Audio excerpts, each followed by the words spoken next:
ನಮಸ್ಕಾರ ವೀಕ್ಷಕರೇ, ನೀವು ನೋಡ್ತಾ ಇದ್ದೀರಾ ಗ್ಯಾರಂಟಿ ನ್ಯೂಸ್. ನಾನು ರಾಮ್ ಬಡ್ಗೇರ್. ರಾಜ್ಯ ರಾಜಕೀಯದಲ್ಲಿ ಪ್ರತಿನಿತ್ಯವೂ ಕೂಡ ಸಾಕಷ್ಟು ಬೆಳವಣಿಗೆಗಳು ನಡೀತಾನೆ ಇರುತ್ತವೆ. ಆದರೆ ಇತ್ತೀಚಿನ ದಿನಗಳಲ್ಲಿ ಹೆಚ್ಚು ಸದ್ದು ಮಾಡ್ತಾ ಇರೋದು ಒಂದೇ ವಿಚಾರ, ಅದು ಸಿದ್ದರಾಮಯ್ಯನವರ ತಲೆದಂಡ ಆಗಬೇಕು, ಸಿದ್ದರಾಮಯ್ಯನವರು ರಾಜೀನಾಮೆ ಕೊಡಬೇಕು ಅಂತ ಹೇಳಿ.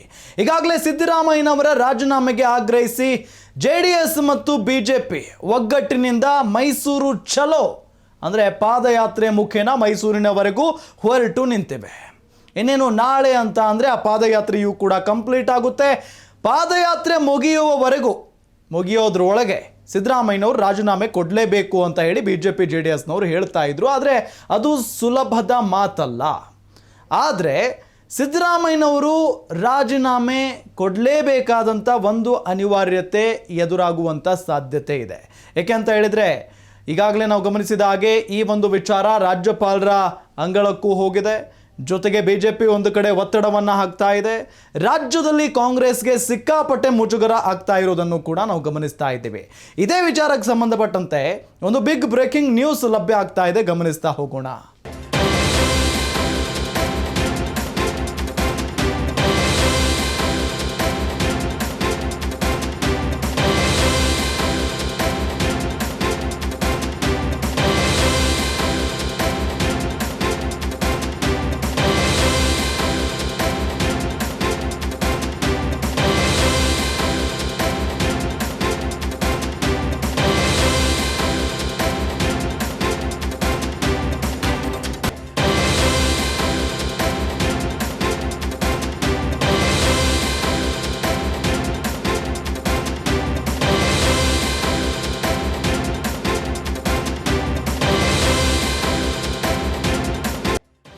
ಮುಖ್ಯಮಂತ್ರಿ ಸ್ಥಾನಕ್ಕೆ ಸಿದ್ದರಾಮಯ್ಯ ರಾಜೀನಾಮೆ ಫಿಕ್ಸ್ ಆಯ್ತಾ? ಮೂಡಾ ವಾಲ್ಮೀಕಿ ಕೇಸ್ನಲ್ಲಿ ಸಿದ್ದರಾಮಯ್ಯನವರಿಗೆ ಭಾರೀ ಸಂಕಷ್ಟ ಎದುರಾಗಿದೆ. ಸಿದ್ದರಾಮಯ್ಯ ವಿರುದ್ಧ ರಾಹುಲ್ ಗಾಂಧಿ ಫುಲ್ ಸೀರಿಯಸ್ ಆಗಿದ್ದಾರೆ. ಸಿದ್ದರಾಮಯ್ಯ ವಿರುದ್ಧ FIR ದಾಖಲಾದ್ರೂ ರಾಜೀನಾಮೆ ಖಚಿತ. FIR ವಿಚಾರದಲ್ಲಿ ಕಾಂಗ್ರೆಸ್ ಪಕ್ಷ ತುಂಬಾ ಸೀರಿಯಸ್ ಆಗಿದೆ. ಸಿದ್ದರಾಮಯ್ಯ ವಿರುದ್ಧ FIR ದಾಖಲಾದರೆ ಪಕ್ಷಕ್ಕೆ ದೊಡ್ಡ ಮಟ್ಟದಲ್ಲಿ ಮುಜುಗರ ಗ್ಯಾರಂಟಿ. ರಾಷ್ಟ್ರ ಮಟ್ಟದಲ್ಲಿ ಮುಜುಗರ ತಪ್ಪಿಸಿಕೊಳ್ಳಲು ಕಾಂಗ್ರೆಸ್ ಕಠಿಣ ನಿರ್ಧಾರವನ್ನ ಮಾಡಿದೆ. FIR ದಾಖಲಾದರೆ ಸಿದ್ದರಾಮಯ್ಯ ರಾಜೀನಾಮೆ ಪಡೆಯಲಿದೆ ಕಾಂಗ್ರೆಸ್. ರಾಷ್ಟ್ರ ಮಟ್ಟದಲ್ಲಿ ಕಾಂಗ್ರೆಸ್ ಸ್ಟ್ರಾಂಗ್ ಆಗ್ತಿರೋ ಟೈಮ್ನಲ್ಲಿ ಸಿದ್ದರಾಮಯ್ಯನವರಿಗೆ ಕೆಟ್ಟ ಹೆಸರು ಬಂದರೆ ಇದು ರಾಷ್ಟ್ರ ಮಟ್ಟದಲ್ಲಿ ಕಾಂಗ್ರೆಸ್ಗೂ ಕೂಡ ಕೆಟ್ಟ ಹೆಸರು. ಮುಜುಗರ ತಪ್ಪಿಸಿಕೊಳ್ಳಲು ರಾಜೀನಾಮೆ ಕೊಡೋದಕ್ಕೆ ಸೂಚನೆಯನ್ನ ಕೊಡುವಂತ ಸಾಧ್ಯತೆ ಇದೆ. ಹೇಗಾದ್ರೂ ಮಾಡಿ FIR ದಾಖಲಾಗದಂತೆ ಮಾಡೋದಕ್ಕೆ ಕಾಂಗ್ರೆಸ್ ನಾಯಕರು ಹರಸಾಹಸ ಪಡ್ತಾ ಇರೋದು ನಾವು ಗಮನಿಸ್ತಾ ಇದ್ದೇವೆ. ಹೀಗಾಗಿಯೇ ರಾಜ್ಯಪಾಲರಿಗೆ ಸುದೀರ್ಘ ಉತ್ತರವನ್ನ ಕೊಟ್ಟಿದ್ದಾರೆ ಸಿದ್ದರಾಮಯ್ಯ. ಬರೋಬ್ಬರಿ 70 ಪುಟಗಳ ಉತ್ತರವನ್ನ ಸಿದ್ದರಾಮಯ್ಯನವರು ರಾಜ್ಯಪಾಲರಿಗೆ ಕೊಟ್ಟಿರೋದು. ಸಹಜವಾಗಿ ಈ ಒಂದು ಮೂಡಾ ಮತ್ತು ವಾಲ್ಮೀಕಿ ಹಗರಣ ಇದೆಯಲ್ಲ, ಸಿದ್ದರಾಮಯ್ಯನವರ ಕೊಳ್ಳಿಗೆ ಸುತ್ತಕೊಂಡು ಬಿಟ್ಟಿದೆ. Clean image CM. ಇಷ್ಟು ವರ್ಷಗಳ ಕಾಲ ಒಬ್ಬ CM ಕ್ಲೀನ್ ಇಮೇಜ್ ಹೊಂದಿದ್ದಾರೆ ಅಂತ ಅಂದರೆ ಅದು ಸಿದ್ದರಾಮಯ್ಯನವರು. ಅಂಥ ಸಿದ್ದರಾಮಯ್ಯನವರ ಮೇಲೆ ಇಂಥ ದೊಡ್ಡ ದೊಡ್ಡ ಹಗರಣಗಳ ಆರೋಪ ಬಂದ ನಂತರ ಕಾಂಗ್ರೆಸ್ಗೆ ಇದು ದೊಡ್ಡ ಮಟ್ಟದಲ್ಲಿ ಮುಜುಗರ ಉಂಟು ಮಾಡುವಂಥ ವಿಚಾರ. ಹಾಗಾಗಿನೇ ಅವರ ಮೇಲೆ FIR ದಾಖಲಾಗಿದ್ದೇ ಆದರೆ ಸಿದ್ದರಾಮಯ್ಯನವರ ತಲೆದಂಡ ಪಡೆಯೋದಕ್ಕೆ ಕಾಂಗ್ರೆಸ್ ನಾಯಕರು ಮುಂದಾಗ್ತಾರೆ ಅನ್ನೋದು ಒಂದು ಕಡೆ ಕೇಳಿ ಬರ್ತಾ ಇರುವಂಥ ವಿಚಾರ. ಸ್ವಪಕ್ಷದ ನಾಯಕರು ಕೂಡ ಕಾದು ಕೂತ್ಬಿಟ್ಟಿದ್ದಾರೆ ಈಗ ಸಿದ್ದರಾಮಯ್ಯನವರ ತಲೆದಂಡ ಯಾವಾಗ ಆಗುತ್ತೆ ಅಂತ ಹೇಳಿ. ಕಾಂಗ್ರೆಸ್ ಪಕ್ಷ ಇದೆಯಲ್ಲ, ದೇಶದಲ್ಲಿ ಅತ್ಯಂತ ಹಳೆಯ ಪಕ್ಷ. ನಿಮಗೆಲ್ಲ ಗೊತ್ತಿರುವ ಹಾಗೆ ಘಟಾನುಘಟಿ ನಾಯಕರು ಅಲ್ಲಿಂದ ಉದ್ಭವ ಆಗಿದ್ದಾರೆ. ಜೊತೆಗೆ ಸಿದ್ದರಾಮಯ್ಯನವರು ಕೂಡ ಸ್ಟ್ರಾಂಗ್ ಲೀಡರ್ ರಾಜ್ಯ ಮಟ್ಟದಲ್ಲಿ, ಜೊತೆಗೆ ರಾಷ್ಟ್ರ ಮಟ್ಟದಲ್ಲೂ ಕೂಡ ಅವರು ಹೆಸರನ್ನು ಗಳಿಸಿದ್ದಾರೆ, ಅದು ಬೇರೆ ವಿಚಾರ.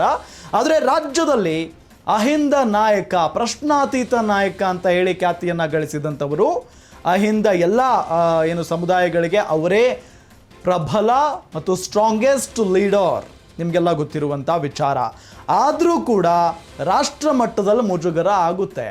ಇಂಥ ಒಬ್ಬ ಪ್ರಶ್ನಾತೀತ ನಾಯಕ ಇಂಥ ಏನು ಮೂಡಾ ಹಗರಣ ಮತ್ತೊಂದು ಹಗರಣ ಮಗದೊಂದು ಹಗರಣದಲ್ಲಿ ಭಾಗಿಯಾಗಿದ್ದಾರೆ ಅಥವಾ ಅವರ ಒಂದು ಸಂಪುಟದಲ್ಲಿರುವಂತಹ ಸಚಿವರು ಭಾಗಿಯಾಗಿದ್ದಾರೆ ಅಂದಾಕ್ಷಣ ಸಹಜವಾಗಿ ಕಾಂಗ್ರೆಸ್ನವರಿಗೆ ರಾಷ್ಟ್ರ ಮಟ್ಟದಲ್ಲೂ ಕೂಡ ಸಿಕ್ಕಾಪಟ್ಟೆ ಮುಜುಗರ ತರುವಂಥ ವಿಚಾರ ಇದು. ಹಾಗಾಗಿನೇ ಕಾಂಗ್ರೆಸ್ ನಾಯಕರು FIR ಏನಾದರೂ ದಾಖಲಾಗಿದ್ದೆ ಆದರೆ ಸಿದ್ದರಾಮಯ್ಯನವರ ರಾಜೀನಾಮೆಯನ್ನ ಪಡೆಯೋದಕ್ಕೆ ಮುಂದಾಗ್ತಾರೆ. ಇನ್ನು ಅದನ್ನ ತಪ್ಪಿಸಲು ರಾಜೀನಾಮೆ ಅನಿವಾರ್ಯ, ಮುಜುಗರವನ್ನ ತಪ್ಪಿಸಿಕೊಳ್ಳೋ ಸಲುವಾಗಿ ಸಿದ್ದರಾಮಯ್ಯನವರ ರಾಜೀನಾಮೆ ಪಡೆಯೋದು ಅನಿವಾರ್ಯವಾಗುತ್ತೆ ಕಾಂಗ್ರೆಸ್ಗೆ.